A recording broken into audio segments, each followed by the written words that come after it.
When I was young, I went looking for gold in California. I never found enough to make me rich, but I did discover a beautiful part of the country. It was called the Stanislaus. The Stanislaus was like heaven on earth. It had bright green hills and deep forests where soft winds touched the trees. Other men, also looking for gold, had reached the Stanislaus Hills of California many years before I did. They had built a town in the valley with sidewalks and stores, banks and schools. They had also built pretty little houses for their families. At first, they found a lot of gold in the Stanislaus Hills, but their good luck did not last. After a few years, the gold disappeared. By the time I reached the Stanislaus, all the people were gone too. Grass now grew in the streets, and the little houses were covered by wild rose bushes. Only the sound of insects filled the air as I walked through the empty town that summer day so long ago. Then I realized I was not alone after all. A man was smiling at me as he stood in front of one of the little houses. This house was not covered by wild rose bushes. A nice little garden in front of the house was full of blue and yellow flowers. White curtains hung from the windows and floated in the soft summer wind. Still smiling, the man opened the door of his house and motioned to me. I went inside and could not believe my eyes. I had been living for weeks in rough mining camps with other gold miners. We slept on the hard ground, ate canned beans from cold metal plates, and spent our days in the difficult search for gold. Here in this little house, my spirit seemed to come to life again. I saw a bright rug on the shining wooden floor.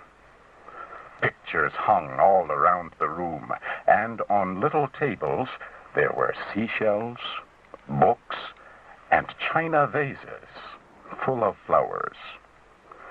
A woman had made this house into a home. The pleasure I felt in my heart must have shone on my face. The man read my thoughts. Yes, he smiled, it is all her work. Everything in this room has felt the touch of her hand. One of the pictures on the wall was not hanging straight. He noticed it and went to fix it. He stepped back several times to make sure the picture was really straight. Then he gave it a gentle touch with his hand. She always does that, he explained to me. It is like the finishing pat a mother gives her child's hair after she has brushed it. I have seen her fix all these things so often that I can do it just the way she does. I don't know why I do it. I just do it. As he talked, I realized there was something in this room that he wanted me to discover. I looked around. When my eyes reached a corner of the room near the fireplace, he broke into a happy laugh and rubbed his hands together. "That's it," he cried out. "You have found it. I knew you would. It is her picture." I went to a little black shelf that held a small picture of the most beautiful woman I had ever seen. There was a sweetness and softness in the woman's expression that I had never seen before. The man took the picture from my hands and stared at it. She was 19 on her last birthday. That was the day we were married. When you see her, oh, just wait until you meet her. Where is she now? I asked. Oh, she is away, the man sighed, putting the picture back on the little black shelf. She went to visit her parents. They live 40 or 50 miles from here. She has been gone 2 weeks today. When will she be back? I asked. Well, this is Wednesday, he said slowly. She will be back on Saturday, in the evening. I felt a sharp sense of regret. I am sorry, because I will be gone by then, I said. Gone? No, why should you go? Don't go. She will be so sorry. You see, she likes to have people come and stay with us. No, I really must leave, I said firmly. He picked up her picture and held it before my eyes. Here, he said. Now you tell her to her face that you could have stayed to meet her and you would not. Something made me change my mind as I looked at the picture for a second time. I decided to stay. The man told me his name was Henry. That night, Henry and I talked about many different things, but mainly about her. The next day passed quietly. Thursday evening, we had a visitor. He was a big, gray-haired miner named Tom.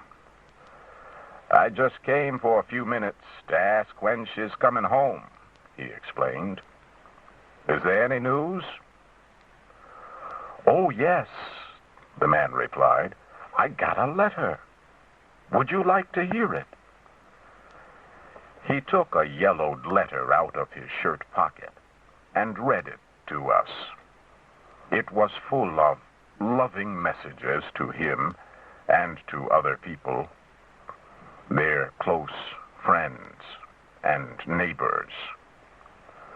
When the man finished reading it, he looked at his friend. Oh, no, you are doing it again, Tom. You always cry when I read a letter from her. I'm going to tell her this time. No, you must not do that, Henry, the gray-haired miner said. I am getting old, and any little sorrow makes me cry. I really was hoping she would be here tonight. The next day, Friday, another old miner came to visit. He asked to hear the letter. The message in it made him cry, too.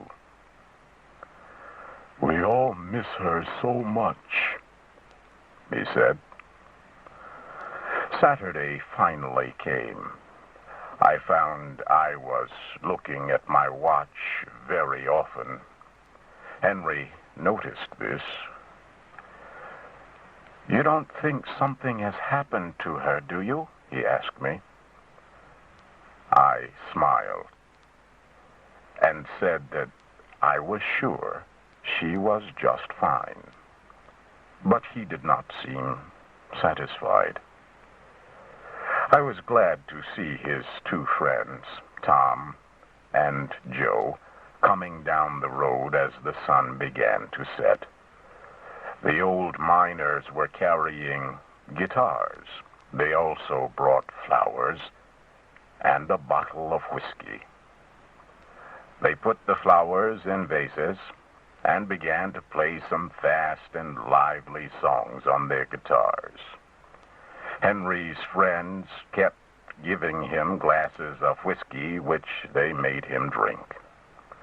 When I reached for one of the 2 glasses left on the table, Tom stopped my arm. "Drop that glass and take the other one," he whispered. He gave the remaining glass of whiskey to Henry just as the clock began to strike midnight. Henry emptied the glass. His face grew whiter and whiter. "Boys," he said, "I am feeling sick. I want to lie down." Henry was asleep almost before the words were out of his mouth. In a moment, his 2 friends had picked him up and carried him into the bedroom. They closed the door and came back. They seemed to be getting ready to leave, so I said, "Please don't go, gentlemen. She will not know me. I am a stranger to her." They looked at each other. "His wife has been dead for 19 years, Tom said. "Dead?" I whispered. "Dead or worse," he said. "She went to see her parents about 6 months after she got married. On her way back, on a Saturday evening in June, when she was almost here, the Indians captured her. No one ever saw her again. Henry lost his mind. He thinks she is still alive. When June comes, he thinks she has gone on her trip to see her parents. Then he begins to wait for her to come back. He gets out that old letter, and we come around to visit so he can read it to us.